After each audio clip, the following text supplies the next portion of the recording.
Pourquoi tu fais faire un Aerox à Kewaneval l'année prochaine? Quand on est en saison off, on a toujours l'intention de vouloir développer la base aérobie, l'endurance d'une manière dissociée, la force d'une autre manière dissociée, etc. Et souvent, ce qui est difficile, très difficile à garder pendant une saison off, et c'est très long, c'est la motivation. Et le fait de s'inscrire à un Aerox et s'inscrire à une course, t'as un objectif de temps. Tu te dis, je veux faire 1 heure, je veux faire 1h05, je veux faire 1h10. Du coup, t'as un objectif d'allure sur le run, t'as un objectif d'allure sur l'euro, etc. Tu penses pas que des mecs comme eux, trop compétiteurs, ils vont se cramer parce qu'ils vont se rajouter un objectif compétitif, même dans une période de l'année qui n'est pas normalement compétitive? Non, parce que ça reste une activité complètement différente, dans le sens où, oui, un Aerox c'est du crossfit, mais c'est quand même des mouvements différents, c'est que du concentrique pur quasiment, et en termes de fatigue sur le système locomoteur, c'est quand même pas la même chose que faire plein de metcon ou faire plein de compètes de crossfit. Ça change quoi que ce soit que du concentrique? La contrainte sur le système musculo-squelettique, elle est beaucoup plus réduite. T'as beaucoup moins de chances d'avoir des courbatures après beaucoup de sled push que après plein de thrusters à 60. C'est l'excentrique qui te donne des courbatures. Principalement. Ce qui donne le plus de contraintes au système locomoteur, c'est pliométrie et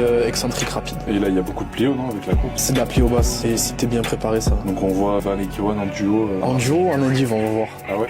Ouais, on verra. Lundi, ils vont vouloir se Se tuer, battre sur le... c'est pas grave, c'est bon.